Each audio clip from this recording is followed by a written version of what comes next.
Hey guys, so I thought I'd do a collection update video. This will be the last one of this year. Um, so I'll be talking about stuff that I bought for myself, and then the physical media, movies and other things that I got for Christmas. So I'll start off with what I bought for myself. I'll move this stuff out of the way. I got a big pile there. There we go. So, starting off with Blu-rays. Glorious Bastards. This is the one that inspired the Tarantino movie, and I've seen this before. I haven't seen Tarantino's his version, the Brad Pitt one, but I do plan on checking that one out at some point. But yeah, I remember enjoying this one, and you'll see that I did get there's a sequel to this that I did get for Christmas. You'll be seeing that in a little bit. I'll talk more about that when I get to it. But yeah, Fred Williamson and Bo Svensson. I got this off eBay, the Severin Blu-ray. I had asked my dad to get me the DVD for Christmas. I don't know if Rasputin had it when he went there, but this is probably the better edition by far. So yeah, and I do like Severin. I don't buy their stuff. I don't buy stuff from them that often because I don't know, their prices are a bit much for me. And I heard they were having issues with their Black Friday during their Black Friday sale. Their website was, so I kind of stayed away from them this year. And at some point, though, I probably will get some other things from them. But I think I'm just kind of just not really worried about that at this point. I'm just kind of I wouldn't say I'm really avoiding them. I'm just kind of waiting till maybe their website will be improved, and maybe they'll have a better sale. I mean, sure they'll have another sale. So I don't feel like I'm missing. I don't really feel like I was missing out, by not buying stuff from them during Black Friday. Anyway, Miami Connection, this is out of print, and I've been kind of curious about this one. So I believe it involves ninjas. So does Velocipastor, which I talked about last time. Yeah, I believe we talked about that last time. I ordered this directly from Draft House, and I got a good price on it, despite being out of print. So, if you're looking to pick them up, I would just buy directly from them, because I would say this is the best price. I don't know, and pretty fast shipping too, as well. So,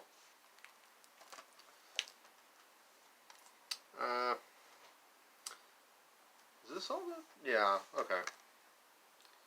So this is all the Blu-rays that I bought. Well, this one was a gift from a friend. Turn of Swamp Thing, which he kind of messed up. I think when he bought this for me, it was loud when he was trying to order it, and he ended up getting this one instead of Swamp Thing. But supposedly he'll be getting that one for me, or he ordered it when he gave this to me when I came over before Christmas. So I should be getting that, because I've seen that one before, and I figured, well, I kind of wanted both, but then I kind of wanted the first one, since I've seen it, I was more interested in it than I was this, but I'm still going to watch this. I don't know, I like the first one. It's been a while since I've seen it. So, as you can see, this is the bag. I haven't taken any of these out of their cellophane. I typically don't do that because it takes time, and it's just, I don't know if anyone wants to watch me doing that. Anyway, this is what I got for cheap off eBay.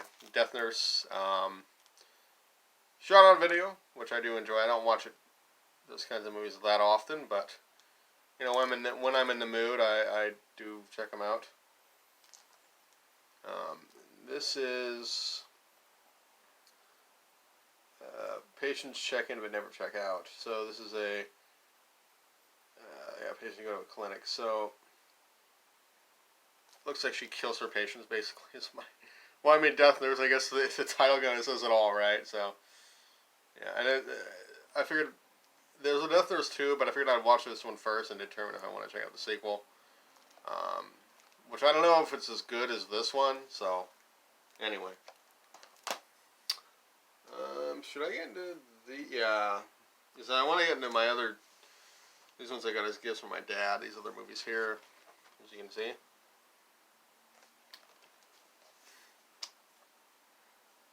Case 39. Blockbuster rental case, but I'm okay with that. I was more interested in the movie itself anyway. And I know a little bit about this. A social worker has been assigned an unusual and disturbing case of Lilith Sullivan, girl with a strange and mysterious past. So, sounds like it'll be decent, at least. Yeah. I don't know. This case, I'm not going to change the case though. I don't think I have any movies that are in Blockbuster rental cases, so I might as well keep it in this. For that reason, it stands out. Yeah. That's all I'll say about that. Clown. So I've been kind of curious about this one for a while. Eli Roth produced this movie.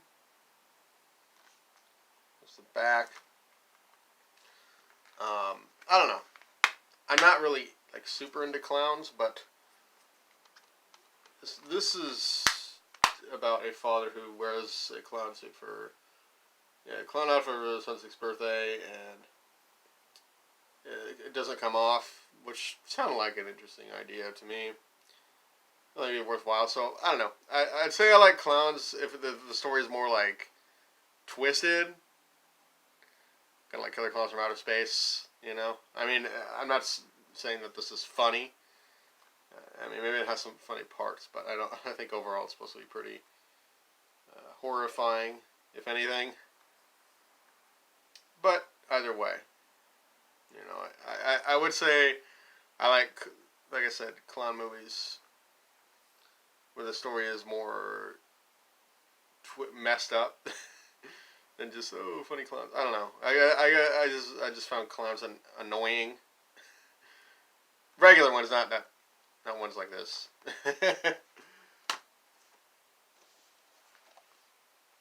And Chopper, which this one I've known about. I believe in that Video Tonfa book I have. This is one of the reviews in there. This one I've been kind of curious about. It was in the action section because I went over to Rasputin and put this on my Christmas list. And for some reason, this movie was in the action section, which I don't even know if it's considered an action movie. It was more like crime drama, if anything. But anyway, I believe this is the same guy who directed that Jesse James movie. Let me see. The assassination of Jesse James by the coward Robert Ford. Yeah, same director as that. This is, I think, his first feature film, in fact. So, yeah. So I know I'm thinking this will be pretty good because I enjoyed the assassination of Jesse James.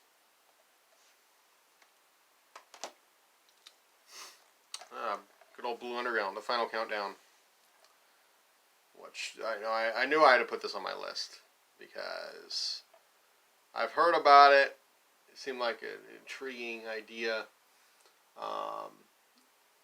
There's a frigate store that engulfs the USS Nimitz. It's America's mightiest nuclear-powered aircraft carrier that maneuvers the Pacific Ocean. So the Nimitz is hurled back in time to December 6, 1941. That was before the Japanese attack Pearl Harbor. So kind of a time travel, alternate reality kind of idea. And I look forward to checking this out.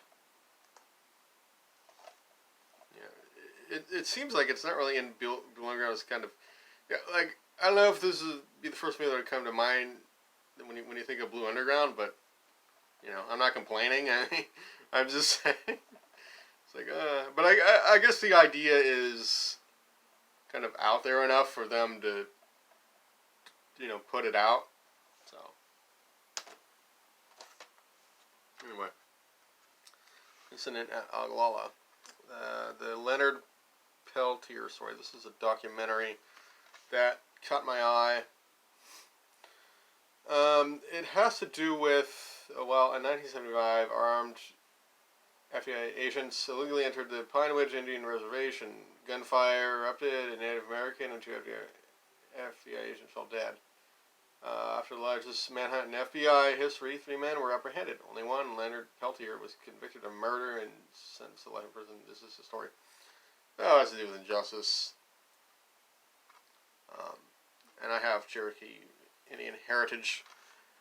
So, I mean, I imagine, I don't know how that will, like, add to the viewing experience, but, you know, I think regardless, if I, you know, even if I didn't, I still would have been interested in this.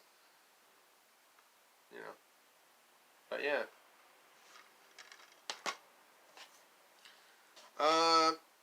As I was saying, Inglourious Basterds, so this is a sequel in name only, Inglourious Basterds 2 Hell's Heroes, which I believe this is Vietnam based.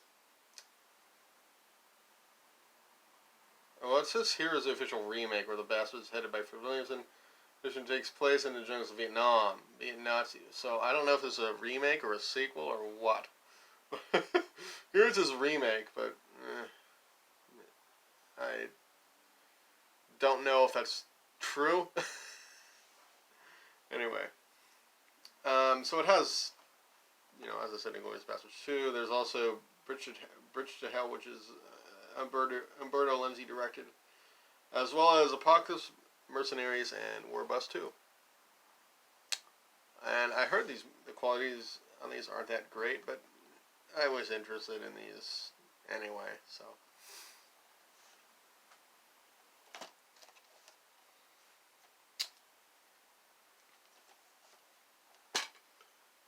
This is in here, yep.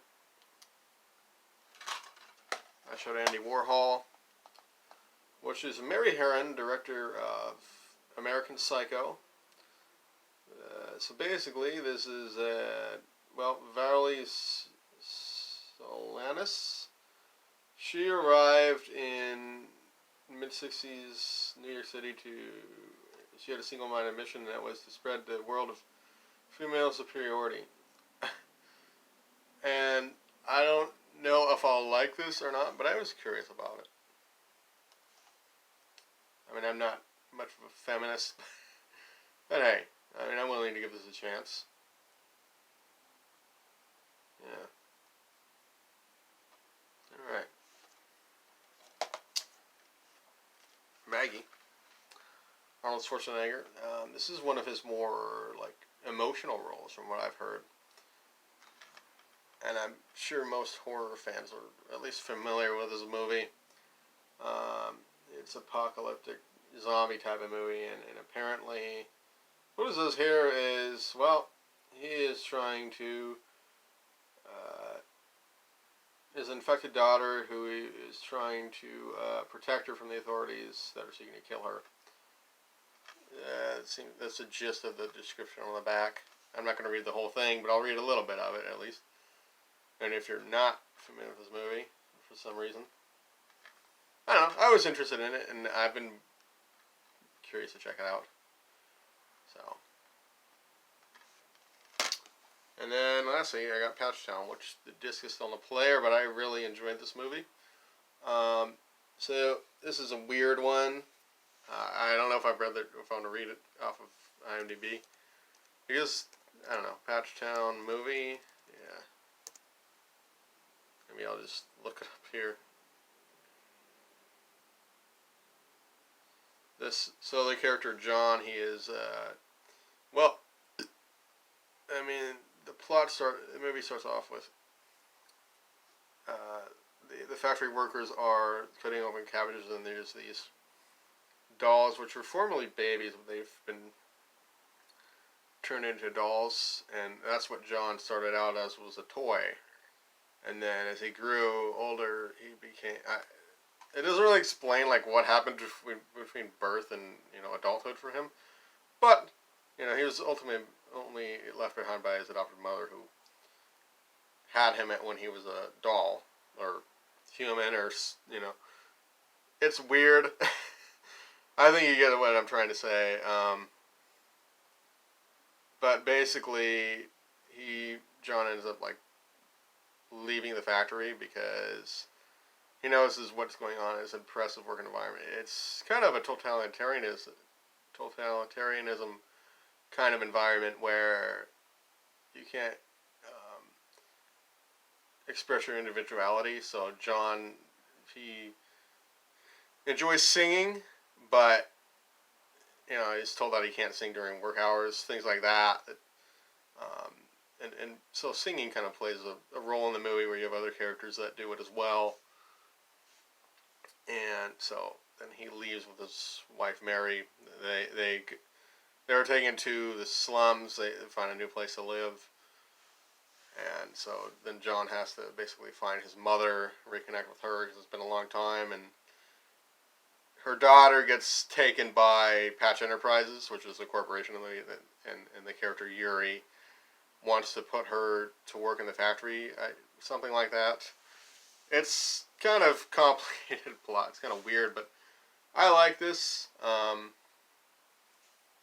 Yeah. That's all I'm going to say about that. I don't want to say anymore. It's Kino Lorber, too, which this was before they put out Blu-rays. The reason the disc is still on my player is because I haven't watched the short film, but I've watched all the other features on here. And I think it's about a 30-minute short. So they made the short first, and then they made the feature film. Yeah, this is if you like weird stuff and stuff that kind of, in some ways, is kind of an allegory of, well, how much control should a corporation have, or how much control should a government have? It kind of, I would say check this movie out because you probably enjoy it. It has adventure, comedy, fantasy, and sci-fi elements. Yeah. I'll get my other stuff. I got a calendar, the Universal Monsters calendar. This will be up here soon. I usually go for the B-movie ones, but I figured I want something different in it. So, you have all your familiars there, Bride of Frankenstein, Frankenstein's Monster, Wolfman, Dracula, The Mummy, and Creature from Black Lagoon. Yeah. From my image or Secret Santa. Well, I'll do this one last, actually. I guess it doesn't really matter, but anyway. My mom got me this, the Godzilla Showa era films. Which I'm sure you're familiar with this, since there's been a lot of YouTube videos about this. I'm not gonna show everything off for time's sake, but you have Godzilla Raids Again. So I've seen those two. I watched King Kong vs. Godzilla, the Japanese edition, which I hadn't seen. Somebody's at the door. Damn it. Hold on.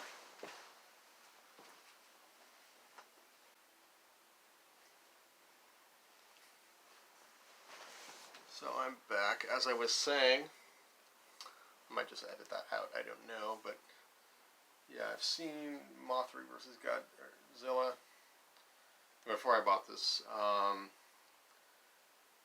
Yeah, the Japanese edition of King Kong vs. Godzilla. So I enjoyed that. I'll probably rewatch. I mean, I've seen Mothra Godzilla. I think I watched it off on demand not too long ago. Ghidorah the Three-Headed Monster. I haven't seen that in a while, so I'll probably watch it. Invasion of Astro Monster. I also watched it on demand fairly recently.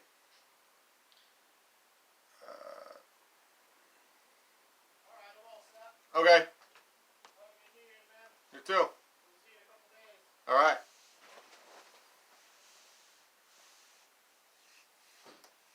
That was just the inspector who was taking a look at the work that was done on the house since the drunk driver hit it last month. But anyway, I could edit that out. The part. Anyway, yeah. So I've seen Ebra Horror of the Deep. I have that on DVD, which I think I'm just gonna keep that because I don't believe it has the same features as this does. AKA Godzilla versus the Sea Monster. Son of Godzilla, I'll definitely rewatch that one. There's been a while since I've seen that. Same with Destroy All Monsters. I'll likely rewatch that. All Monsters Attack I watched not too long ago. I think it was off on demand or something like that. Godzilla of Hedorah I haven't seen, nor have I seen Godzilla vs. Gigan. Godzilla vs. Megalon, which I thought was kind of fun. I watched that, off on demand not too long ago. Godzilla vs. Mechagodzilla, I don't know if I've ever seen that. And Terra Mechagodzilla, it's been a while since I've seen it. So, yeah, some of these I've seen, some I haven't, but, I wanted to have the set because, well, it has the features on it. And I didn't have, the only two I have are, well, Godzilla, Gojira. I have the Criterion DVD as well as, like I said, the Ebra Horror of the Deep. Ebra, or Ebra? I think it's Ebra, I don't know. Anyway, yeah, I'm not going to show off the whole thing. Yeah, that's that. I don't know what I'm going to say. I feel like that kind of threw me off the guard. I mean, I knew he'd be coming, I just didn't know when, anyway. Yeah. So, this is still available. If you can, plan on getting it. I don't know where to put it. I just kind of put it off to the side for now. This is huge. Which I don't know if I like the size of it. In comparison to the DVD, I mean, look at that. Right? I mean, it's kind of...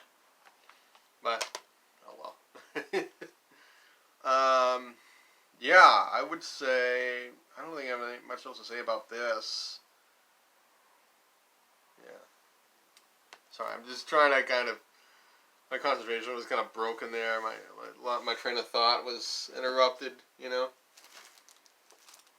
Anyway, my mom, I got Draka Story, the Cerebus graphic novel. I've started getting into Cerebus. I got into them since, I think it was around high school. I was in... Yeah, I remember. Because I was getting into Ninja Turtles comics. And, Cerebus appeared in the volume 1 of Ninja Turtles number 8, which I've had that issue since, well, for a long time. I mean, I have it signed for Gerhard, so I'm not going to get rid of it. But yeah, I've been into Cerebus. I mean, I don't have every graphic novel, but I think I've been kind of, I'm familiar with him, and I've read the first volume. I've read High Society Guys, and then this will be the 4th one. I feel like opening this now. I might as well. I mean, I'm going to do it anyway. Give you an idea of the artwork inside. This is the only thing I'm taking out of the cellophane, which I didn't even know it would come with cellophane. But that, I think it, since it was shipped, it did protect it, so I can't complain in that regard, right? But yeah, that's the artwork inside. That's Cerebus right there. He's an aardvark type of character, in case you're wondering who he is. Yeah. Yeah, I heard this one was excellent. An excellent story, so...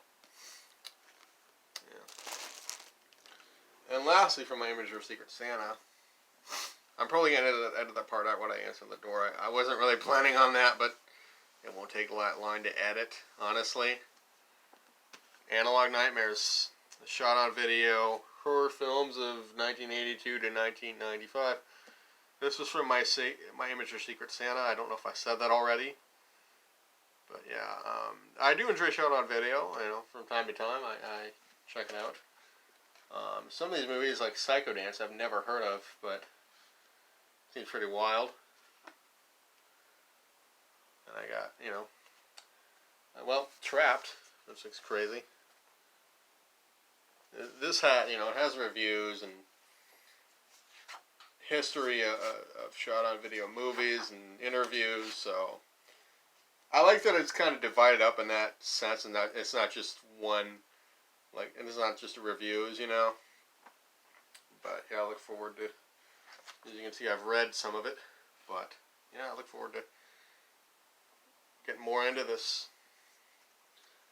And yeah, I'm gonna attempt to edit that part out because I didn't know somebody would answer the door, you know, and I might as well, you know. It won't take very long to edit, and I'll just use my editing software to do that. Lightwave, I don't remember what I have offhand. Oh, that works, yeah. But anyway, this is, as I said, the last video of the year. I'm going to try and have this up tonight, I think. Yeah, I think I can do that, or tomorrow at the latest. But yeah, have a good New Year, and I'll see you guys probably in the next month or so. Thanks for watching.